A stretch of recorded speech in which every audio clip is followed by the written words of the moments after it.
आज Allahabad high court का judgement आया, हमारी एक बेटी स्कूल में हिजाब पहन रही थी। हिजाब पहन के कोर्ट ने कह दिया कि हिजाब आप नहीं पहन सकते। मैं इस हाई कोर्ट के जजमेंट के खिलाफ हूं, इससे एग्री नहीं करता हूं। क्यों?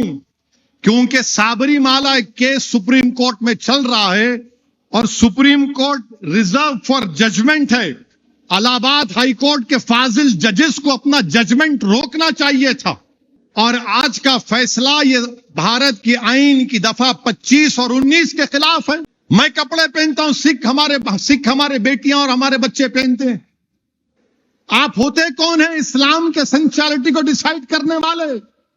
और फिर सर पे अगर कोई हिजाब हमारी बेटी पहन रही है, सर पे पहन रही है, दिमाग पे नहीं पहन रही है, जिसके सर पे कोई बाल नहीं है वो एनकाउंटर करा रहा है, वो क्या क्या बातें करते हैं।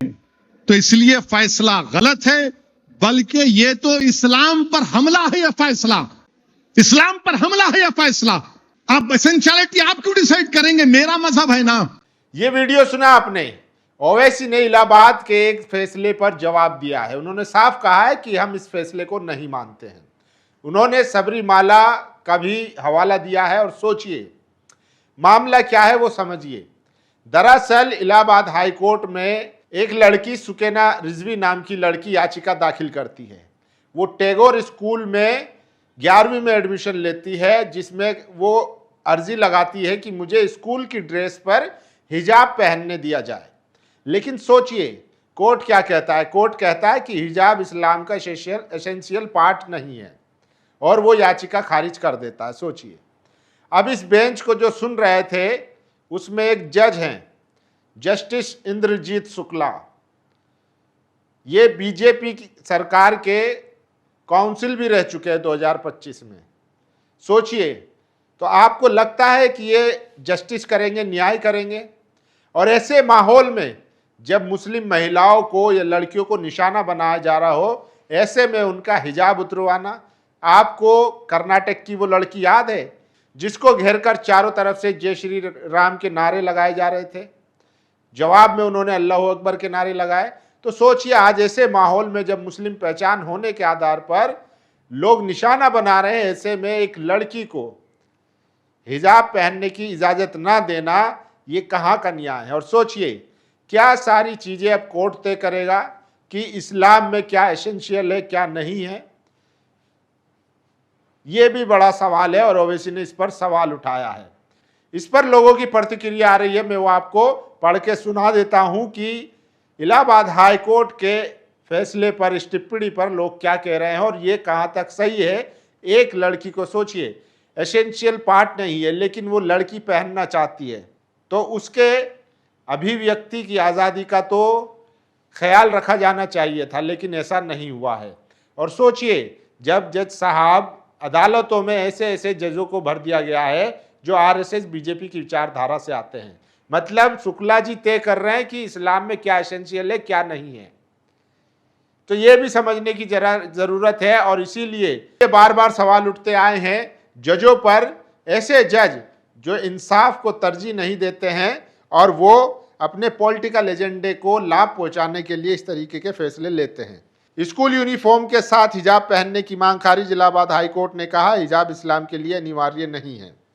तो ये खबर है और इस खबर को लेकर देखिए मैं आपको बता देता हूं कि ओवैसी ने क्या कहा है। सोचिए ओवैसी ने सीधा हमला बोला है कि ये जो है सही नहीं है। इस तरीके से देखिए हमारी बेटी सिर पर हिजाब पहन रही है, कोई दिमाग पर नहीं, जिसके सिर पर बाल नहीं है वो एनकाउंटर करवा रहा है। सोचिए ओवैसी ने ये जवाब दिया है कोर्ट को और समझिए कि ये कितना ज़रूरी है कि आखिर किस तरीके से। देखिए ओवैसी ने मनुस्मृति की भी चर्चा की और उन्होंने कहा मैं नहीं बोला तो लोगों के पेट में दर्द होगा।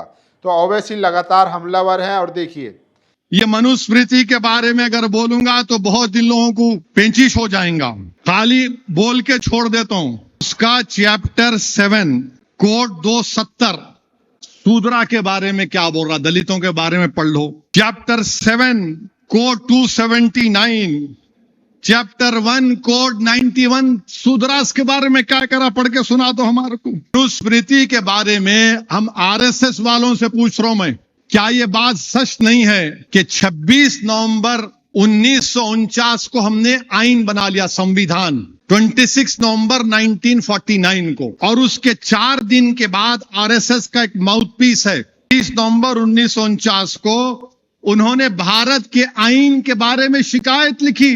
ये आईन क्या है? ये तो आईन ही नहीं है, मनुस्मृति होना चाहिए जो बाबा साहेब अंबेडकर ने बनाया था। आपको उससे तकलीफ? नाबालिग लड़की से स्तन पकड़ना, उसके पायजामे के नाड़े को तोड़ना, उसे पुलिया के नीचे खींचने का प्रयास करना रेप या रेप की कोशिश के तहत अपराध नहीं माना जाएगा। ये इलाहाबाद हाईकोर्ट ने एक जजमेंट के दौरान कहा था, सोचिए। और उसी में शुक्ला जी हैं जो कह रहे हैं कि ये एसेंशियल पार्ट नहीं है, इसलिए आपको इजाजत नहीं दी जाती। हिजाब पर एससी का फैसला इस्लाम पर हमला, ओवैसी ने साफ कहा है कि ये इस्लाम पर हमला है और ये मुदाखलत है। और सोचिए, अपूर्वानंद है, प्रोफेसर है दिल्ली यूनिवर्सिटी में, उन्होंने लिखा है hijab is not essential, masjid not essential, congregational prayer is not essential to Islam, but preventing meat eating in Sawan is essential to Hinduism, other not eating beef is essential to Hinduism, Indian jurisprudence. उन्होंने सवाल उठाया है, मतलब हिजाब जो है वो इस्लाम का हिस्सा नहीं है, जरूरी नहीं है, मस्जिद जरूरी नहीं है और प्रेयर करना भी जरूरी नहीं है इस्लाम में, लेकिन मीट खाना सावन के महीने में बंद करना ये हिंदुइज्म के लिए जरूरी है, और दूसरों के लिए बीफ बंद करना या मीट बंद करना ये भी हिंदुओं के लिए जरूरी है। यानी कि जो बहुसंख्यक समाज है उसकी आस्था को तरजीह दी जा रही है और जो अल्पसंख्यक समाज है उसकी आस्था के साथ खिलवाड़ किया जा रहा है। और ये फैसला जो देने वाले हैं वो है justice Indrajit Shukla, is a sitting जज of Allahabad high court, elevated to the bench from the bar on September 27, 2025. Prior to his elevation, he served as the additional chief standing counsel for the Bharatiya Janata Party BJP led state government of Uttar Pradesh. तो उसके council ये रह चुके हैं, अब जज बन चुके हैं जिन्होंने ये फैसला दिया है। तो इसी से आप अंदाजा लगा सकते हैं। और देखिए, इसके अलावा आरएसएस और बीजेपी ने किस तरीके से दुनिया भर में भारत की छवि खराब करने का काम किया है वो समझिए।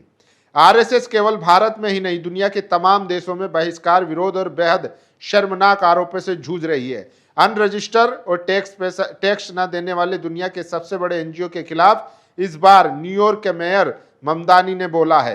उन्होंने मोहन भागवत के द्वारा भारतीय प्रवासियों के साथ मेडिसन स्क्वायर पर आयोजित संवाद के कार्यक्रम का विरोध करते हुए कहा है कि मैं यहाँ अपने शहर के इतिहास में पहले भारतीय अमेरिकी मेयर के रूप में भी खड़ा हूं और मेरी मां का पूरा परिवार अभी भी भारत में है। उन्होंने कहा कि उनके परिवार ने उन्हें भारत का जो दृष्टिकोण सिखाया, जिससे वे बड़े होकर परिचित हुए, वे एक बहुलवादी समाज, एक धर्मनिरपेक्ष गणराज्य था जो भारत से आने वाले प्रत्येक व्यक्ति के अपनेपन में विश्वास करता था। तो ये ममदानी ने कहा है। और सोचिए, उन्होंने साथ में कहा है कि मेरे पास जो है पावर नहीं है, वरना मैं इस प्रोग्राम को कैंसिल करवा सकता था। और सोचिए, इसी को लेकर कुणाल कामरा ने सवाल उठाया है कि मतलब न्यूयॉर्क में मेयर के पास प्रोग्राम कराने की पावर नहीं है, लेकिन भारत में एक एसएचओ, एक इंस्पेक्टर जो है वो किसी का भी शो कैंसिल करवा देता है, उसकी परमिशन कैंसिल कर देता है।